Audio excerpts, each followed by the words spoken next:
할렐루야. 성경을 많이 보시잖아요. 많이 안 보시는 모양이네요. 성경을 많이 보게 되면 처음부터 쭉 보시는 분들도 있고, 또 어떤 분은 창세기에서부터 또는 신약에서부터 성경을 보시는 분들이 있습니다.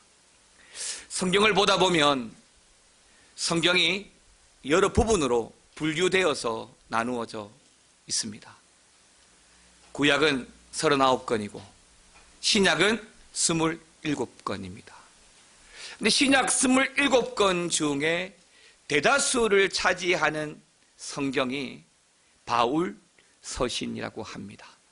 바울 서신은 신약 성경 27권 중에 무려 13권이나 기록되어져 있습니다. 그 중에 오늘 본문 에베소서가 들어가 있는 성경을 우리는 옥중서신이라고 하는데, 사도 바울이 복음을 전하다가 붙잡혀서 감옥 안에서 쓴 편지가 바로 옥중서신이 되겠습니다. 바울이 쓴 이 서신서 13권을 보게 되면 그 서신서가 편지이기 때문에 분명하게 수신자와 발신자가 기록이 되어져 있습니다. 누가 이 편지를 받아야 되고 누가 이 편지를 썼는지 명확하게 기록이 되어져 있습니다. 13권의 서신서는 발신자는 바울입니다. 수신자는 13권, 13교회에 주어진 말씀들이죠. 갈라디아서는 갈라디아 교인들에게 보낸 편지고요. 빌립보서는 빌립보 교인들에게 보낸 편지입니다. 그런데 우리가 오늘 읽었던 본문 에베소서는 조금 다른 성격을 지니고 있습니다. 에베소서는 에베소서 교인들에게 보낸 편지가 아니라 에베소에 있는 그 지역과 성도들 뿐만 아니라 성경은 그리스도 안에 신실한 자들이라고 기록하면서 조금은 광범위한 대상해서 편지가 쓰여졌다는 것입니다. 그러한 에베소서를 전체 6장까지 좀 분류를 해보면 1장에서 3장까지는 기독교의 근간이 될 수 있는 가장 중요한 신학적 교리가 기록이 되어져 있습니다. 즉 1장에서 3장에 보게 되면 하나님께서 이미 창세전에 우리를 구원하기로 예정하셨다라고 하는 예정 교리가 기록이 되어져 있습니다. 그렇습니다.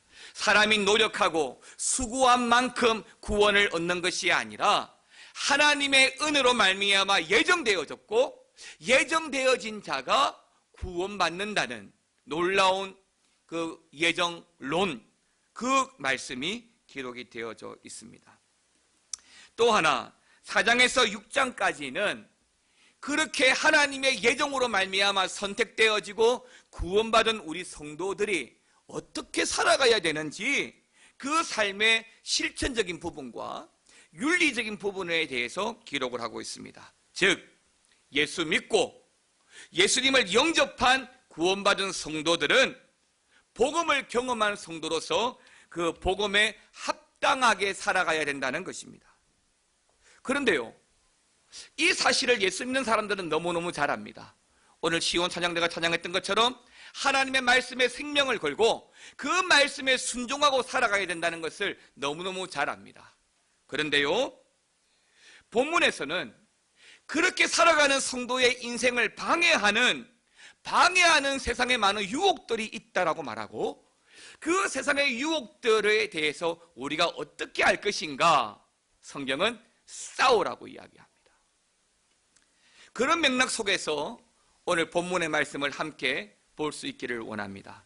6장 10절 말씀을 먼저 같이 한번 읽어보겠습니다. 시작. 끝으로 너희가 주 안에서와 그 힘의 능력으로 강건하여지고. 여기 이 10절 말씀을 보게 되면 끝으로는 바로 앞서 말했던 그 내용, 즉 9절까지 말했던 모든 내용을 최종적으로 정리하면서 결론적으로 우리에게 말해주고자 하는 것입니다. 즉 믿음으로 살아온 온전한 성도에게 주어진 그 승리의 삶을 이야기하면서 하나님의 힘과 능력으로 말미암아 강건해지고라고 말씀합니다. 자, 이 말씀은 에베소서 전체를 정리하는 아주 중요한 말씀입니다. 사랑하는 성도 여러분, 우리는 성도입니다. 믿음으로 살아가는 성도입니다. 복음이라는 세상의 그 어느 것과도 바꿀 수도 비교할 수도 없는 보물을 선물로 받은 성도입니다. 하지만 세상의 삶은 그렇게 녹록지가 않습니다. 아무리 믿음으로 살아가고 말씀 붙들고 살아가지만 그 믿음을 방해하고 흔들어가는 악한 세력들이 존재하기 때문에 믿음의 삶이 녹록지가 않는 것입니다. 수많은 유혹들을 만나게 됩니다. 오해와 불신, 불안, 미움, 아픔, 시기, 질투 등등 나도 어찌할 수 없는 수많은 고난들로 말미암아 힘겨워할 때가 많이 있습니다. 내가 계획을 하고 내가 생각을 하지만 생각대로 풀리지 않는 일들 때문에 심지어는 하나님의 계획이 또는 하나님이 나와 함께 하심이 맞는 것인지 의심할 때도 있습니다. 왜 나에게만 자꾸 이렇게 힘들고 어려운 일만 닥치는지 시험 들 때도 있습니다.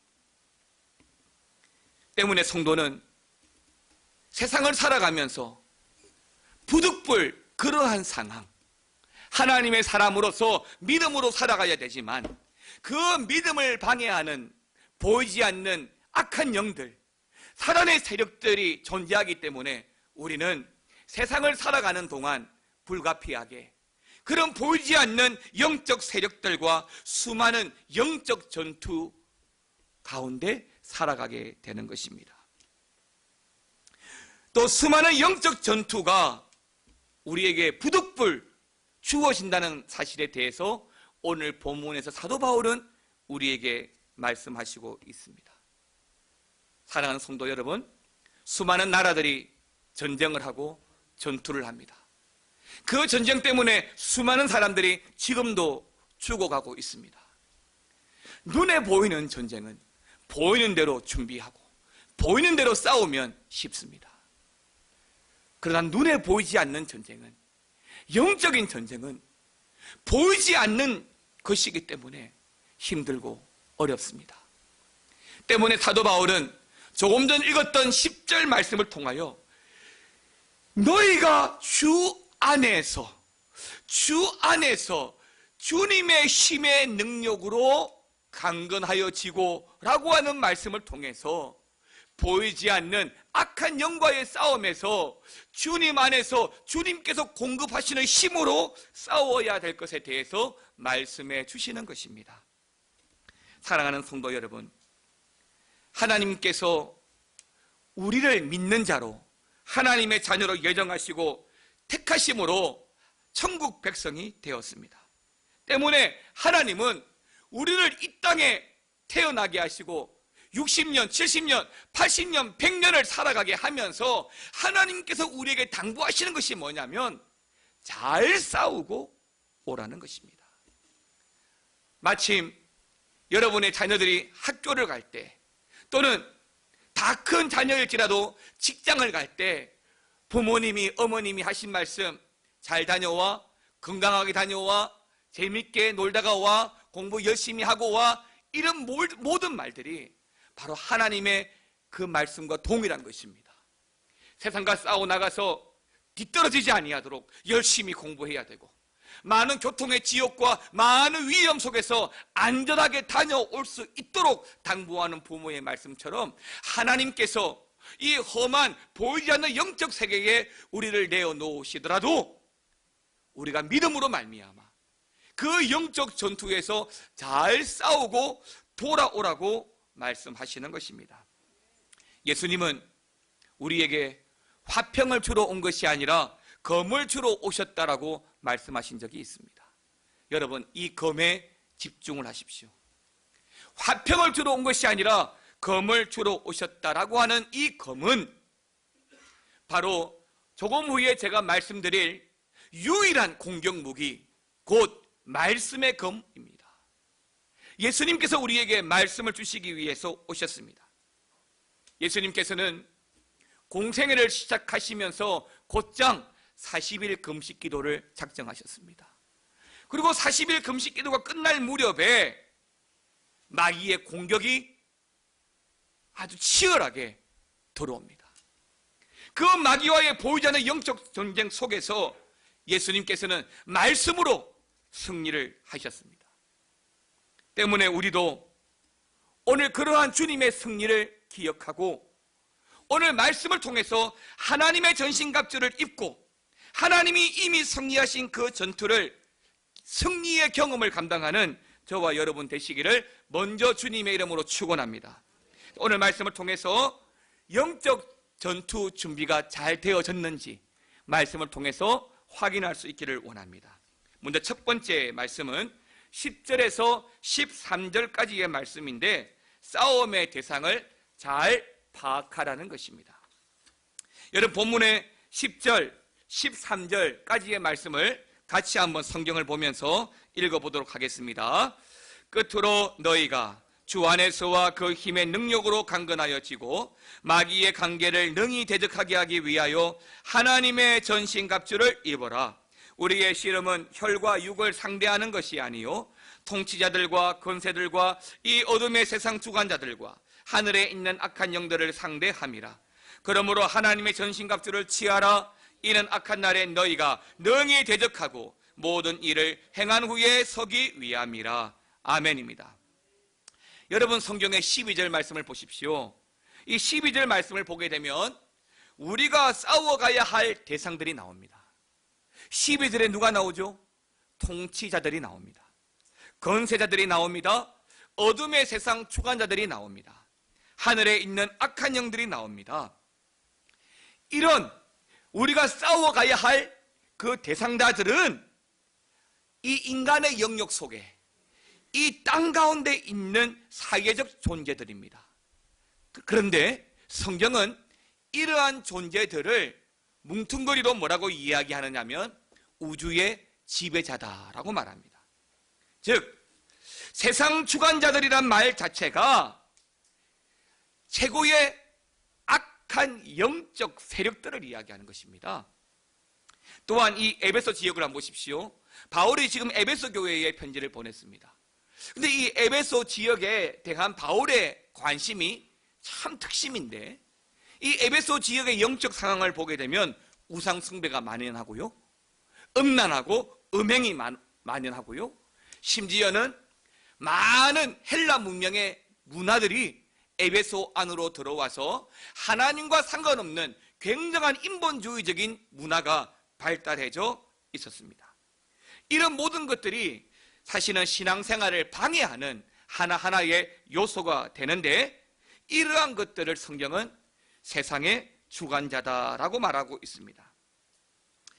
사랑하는 성도 여러분, 성경에서 말하고 있는 이런 악한 세력들, 이런 세상의 주관자들은 사실 우리가 싸워서 이길 만한 상대들이 아닙니다. 보이지 않는 것들과의 전쟁을 한다는 것은 사실은 말은 안 되는 겁니다. 우리가 이길 수가 없는 것들이에요. 그래서 바울은 뭐라고 이야기하느냐면 이미 모든 악한 세력과의 싸움에서 이미 승리하신 주님 안에서 그 힘의 능력을 의지함으로 말미암아 싸우라고 말씀하고 있는 것입니다. 주 안에 거할 때 내가 싸워야 할 것이 무엇인지 알게 됩니다. 성도가 싸워야 할 대상은 다른 것이 아니에요. 여러분, 예수 믿는 성도가 믿음으로 싸워가야 될 것은 악한 영, 사단의 세력입니다. 사단이 부리는 귀신들입니다. 많은 사람들이 아직까지도 영적인 존재를 믿지를 못합니다. 그런데요, 귀신의 존재에 대해서는 두려워하고 염려하는 마음은 있으면서도 그 악한 세력에 대해서 알지를 못합니다. 왜요? 내가 경험해보지 않았기 때문이죠. 경험해보지 않은 것으로 인해서 믿지 못한다라고 하는 것은 아주 잘못된 것들입니다. 우리는 배워서 아는 것, 경험해서 아는 것보다 배워서 아는 것들이 훨씬 더 많기 때문입니다. 성경은 이 악한 세력에 대해서 우리에게 말씀해 주고 있습니다. 세상 끝날 예수님이 다시 이 땅에 오실 때에 마지막을 맞이하는 그 마귀의 추종자들, 그 악한 세력들은 교회와 성도들을 심각하게 시험 들게 하고 공격해 올 것입니다. 그런 악한 세력들을 싸워서 이길 수 있는 방법은 한 가지밖에 없습니다. 이미 승리하신 예수 그리스도를 의지하고 예수 그리스도 그 이름의 능력으로 싸우는 것밖에 없다는 것입니다.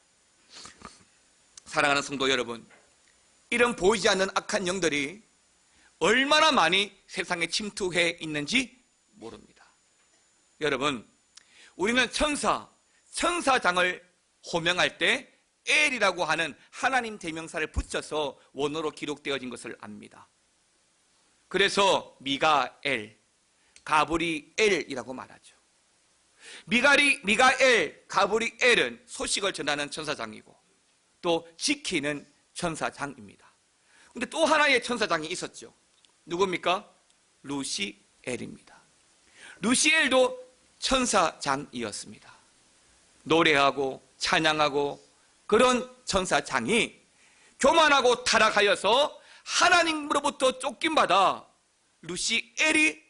루시퍼가 되어서 사람을 시험하는 마귀가 되고 사탄이 되었던 것입니다. 세상 가운데 쫓겨나온 그 루시퍼가 세상 가운데 우리를 시험 들게 하는 가장 사용하는 주무기는 세상의 문화입니다. 세상의 음악이고요, 세상의 문학이고요, 세상의 가치를 통해서 우리를 시험 들게 하고 유혹합니다. 때문에 여러분, 세상 문화에는 얼마나 많은 악의적인 요소가 들어있는지 모릅니다. 굳이 뉴에이지를 이야기하지 않아도 세상의 문화는 기독교를 배격합니다. 세상의 문화는 하나님을 인정하지 않습니다. 세상의 문화는 그저 즐기고 엔조이하는 데 목적을 둡니다. 그러나 하나님은 내 몸을 이롭게 하고 내 인생을 즐기는 데 목적을 두지 않습니다. 성도됨으로 믿음으로 살아가는 성도들에게는 하나님의 영광이라고 하는 그 목적을 가지고 주어진 인생, 그렇게 보이지 않는 루시퍼와 그들을 추종하는 악의 세력들과 싸워가야 되는 영적 전쟁, 영적 전투에 승리하고 돌아올 것을 말씀하고 있는 것입니다. 그런데 우리 자녀들이요, 얼마나 많이 그 세상 문화에 노출되어져 있는지 모릅니다. 우리 아이들이 얼마나 많은 세속한 그 문화에 빠져 있는지 모릅니다. 매스컴을 통해서 주어지는 소식들이 진짜인 것 같습니다. 매스컴에서 뭔가 그럴듯하게 이야기하면 진리인 것처럼 보입니다. 그래서 성경이 말씀을 하면 듣지 않습니다. 사랑하는 성도 여러분, 우리가 싸워야 될 대상은 세상이 아닙니다. 혈과 육이 아닙니다. 우리가 싸워야 할 대상은 혈과 육이 아니라 보이지 않는 악한 세력들입니다. 성경을 보면 이와 관련된 일들이 많습니다. 아브라함을 보면 하나님의 전신갑주를 입었기 때문에 조카 롯이 눈에 보이는 좋은 땅을 선택하였지만 반대로 보이는 것이 없어도 하나님의 약속을 붙들고 나머지 땅을 선택하여 갔던 것을 보게 됩니다. 반대로 사울은 혈과 육에 집중하였기 때문에 자기 마음대로 제사를 진행하였고 하나님이 택한 다윗을 죽이려 하는 막장 드라마의 주인공이 되기도 하였습니다. 사랑하는 성도 여러분, 세상은 영적 전쟁 가운데 있고 영적 전투를 위해서 성경은 우리에게 한 가지 당부를 합니다. 전신갑주를 입어라. 여러분, 당시의 로마는 세계를 제패한 제국입니다. 로마 군인들이 완전한 무장을 하고 완전 군장을 하고 행진하는 모습은 약소국들이 주변국들로 하여금 두려움의 대상이었습니다. 심지어 어떤 나라는 전쟁을 치르지 않아도 로마 군병들이 진격해오는 것만으로도 항복을 한 나라도 있습니다. 가는 곳마다 승리하는 강한 군대였기 때문에 전투를 벌이지 않아도 이미 적국들은 두려움에 벌벌 떨었다는 것입니다. 그러므로 우리의 싸움의 대상인 마귀와 악한 영들이 감히 우리 가운데 근접하지 못하도록 우리는 하나님의 전신갑주를 입고 그 하나님의 전신갑주를 취해서 우리의 싸움의 대상인 악한 영들과 싸워 승리할 수 있기를 주의 이름으로 축원합니다. 두 번째는 14절에서 17절까지의 말씀인데 전신갑주의 기능에 대해서 말씀해 주고 있습니다. 먼저 가장 중요한 부분을 먼저 말씀합니다. 서서 진리로 너의 허리띠를 띠라고 말씀합니다. 진리라고 말씀합니다. 예수님께서 말씀하시기를 내가 곧 길이요 진리요 생명이라고 말씀하셨습니다. 예수님으로 말미암아 허리띠를 띠라는 것이에요. 여러분, 이 허리띠는 옷을 입을 때에 우리의 중심을 잡아줍니다. 또 허리띠를 착용함으로 말미암아 우리가 원하는 대로 자유롭게 행동할 수 있게 되는 것입니다. 원활한 전투를 위해서 이 허리띠가 얼마나 중요한지 몰라요. 이 허리띠에 각종 무기를 걸고 전투에 임할 수 있습니다. 때문에 진리의 허리띠를 단단히 맨다는 것은 어떤 악한 세력이 와도 능히 이길 수 있는 흔들리지 않는 진리가 있기 때문이다라고 하는 것입니다. 여러분, 예수님으로 중심을 삼으셔서 그 진리의 허리띠를 띠고 영적 전투에 임하시기를 바랍니다. 두 번째는 신발을 이야기합니다. 전투를 위해서는 많이 이동합니다. 그것을 위해서 반드시 있어야 할 것이 바로 신발입니다. 저는 군대를 다녀오지 않아서 구보를 해본 적이 없습니다. 아마 우리 임지사님의 아들 홍섭이는 지금 열심히 지금 훈련소에서 구보하고 훈련받고 있겠지만은 군대에 들어가면 한 번쯤은 완전 군장을 하고 20km 또는 40km를 구보를 하게 됩니다. 그러면 아침부터 저녁까지 심지어 밥차가 동원이 되어서 완전 군장을 메고 구보를 하는 거죠. 그런데 말이 좋아 20km, 40km지 한 번 갔다 오면 어찌 될까요? 발이 부릅트고 물집이 생기고 또 무좀도 생기고 발이 엉망이 되는 거예요. 그럴 때 무엇의 중요성을 가장 많이 느끼냐면 신발의 중요성을 가장 많이 느낍니다. 예, 행군을 위해서 반드시 필요한 것이 신발입니다. 지금도 그렇지만 특히 옛날 군대는 행군이 필수적이죠. 전투를 하기 위해서는 이곳저곳을 다녀야 되니까 그래서 바울은 이 신발을 뭐라고 이야기했냐면 평안의 복음이다 라고 이야기합니다. 가는 곳곳마다 평안의 복음이 전해지고 어떤 영적 전투에 다닐지라도 예수 이름의 평안의 복음이 선포되어지기를 원하는 것입니다. 복음의 속성은 사도행전에 보면 잘 나와 있죠. 복음은 굉장히 액티비티합니다. 그래서 가만히 있지 않고 생명처럼 마구 이곳저곳을 다니는 특성이 있습니다. 때문에 군인의 신발을 비교하여서 복음이 중단되지 않고 영적 전투가 중단되지 않고 복음으로 승리할 수 있기를 당부하는 말씀이죠. 그 또 하나가 투구와 호심경과 방패입니다. 여러분 잘 생각해 보십시오. 머리에 쓰는 투구, 가슴에 매는 호심경, 그리고 방패. 이건 어떤 무기죠? 방어무기입니다. 다 방어무기예요. 전신갑주에서 두 번째로 중요한 것이 방어입니다. 여러분, 요즘 북한의 김정은이가 태조를 돌변해가지고 지금 한반도에 화해의 무드를 조성하고 있습니다. 그런데 한 달 전까지만 하더라도 북한의 핵과 미사일은 우리나라뿐만 아니라 심지어 미국까지도 큰 위협이었습니다. 그래서 우리나라도 북한의 핵과 미사일을 방어하기 위해서 미국으로부터 들여온 게 있죠. 예, 성주에 있는 사드라고 하는 미사일을 가지고 들어온 일이 있습니다. 물론 이 일로 인해서 국론이 분열되는 일이 있기는 하였지만 사드는 분명 언제 쏠지 모르는 북한의 미사일을 막기 위한 방어 미사일입니다. 그렇습니다. 적과의 전투 시에는 공격무기도 정말 좋아야 하지만 방어무기도 그에 못지않게 중요하고 좋아야 한다고 믿습니다. 성경은 쉽게 공격받을 수도 있고 또 어디보다 가장 치명적으로 위험한 곳에 대해서 말합니다. 그게 어디죠? 머리죠. 가슴이죠. 팔과 다리는 성경이 언급도 하지 않아요.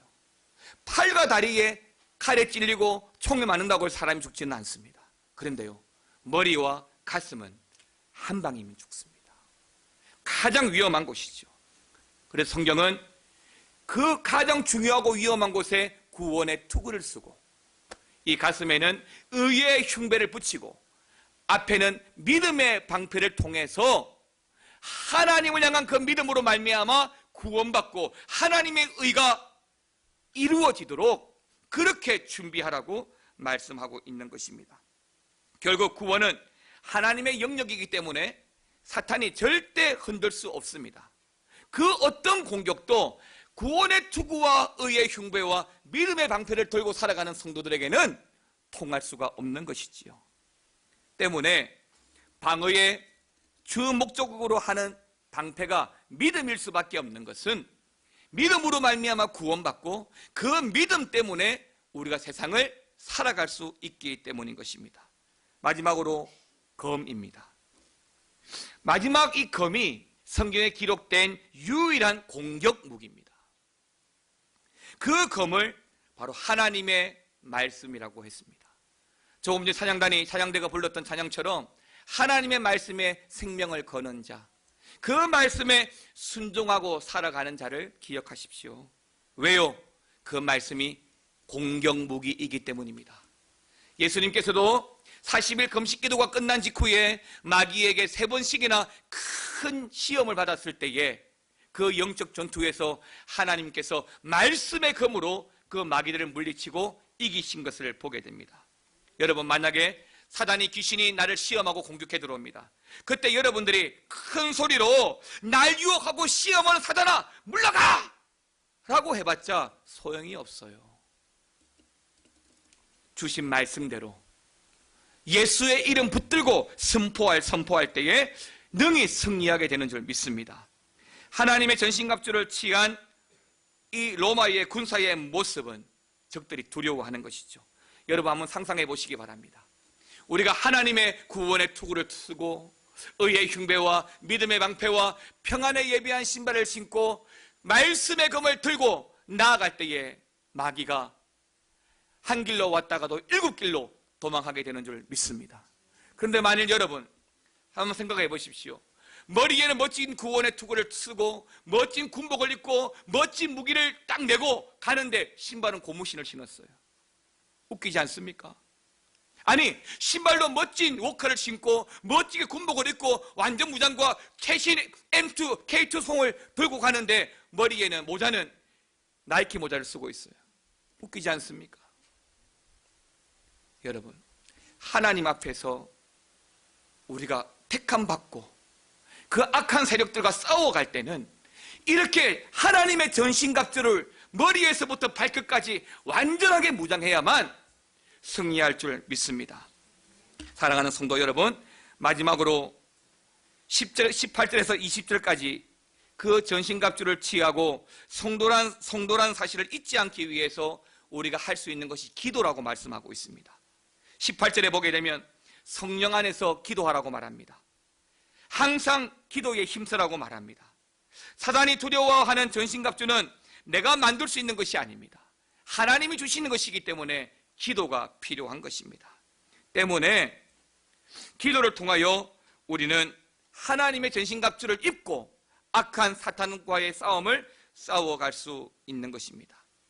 사랑하는 성도 여러분, 세상에서 우리의 모습은 오늘 본문 20절에 나와 있는 것처럼 쇠사슬에 매여 있는 실패자처럼 보일 수 있습니다. 그런데요, 성경은 그러한 우리를 실패자라고 이야기하지 않고 20절을 보십시오. 뭐라고 되어 있습니까? 사신 대사라고 말하고 있습니다. 대사는 한 나라의 얼굴이 되고 한 나라를 대표하는 매우 중요한 직책입니다. 자신의 나라를 사랑하여 목숨 바쳐서 일할 수 있는 사람이 대사요 사신입니다. 그래서 성경은 우리를 뭐라고 이야기하느냐면 사신이라고 말합니다. 세상의 눈은 바울을 죄수라고 불렀지만 하나님은 그를 사신이라고 부르고 있습니다. 바울은 그것을 은혜로 알게 되면서 어떤 상황과 환경 속에서도 사신된 자로서 담대하게 복음을 선포할 수 있게 되어진 것입니다. 사랑하는 성도 여러분, 우리는 사신입니다. 세상과 세상 사람들의 말과 상황에 귀를 기울이지 마시고 하나님의 자녀로서 전신갑주를 취하고 담대하게 살아가시기를 축원합니다.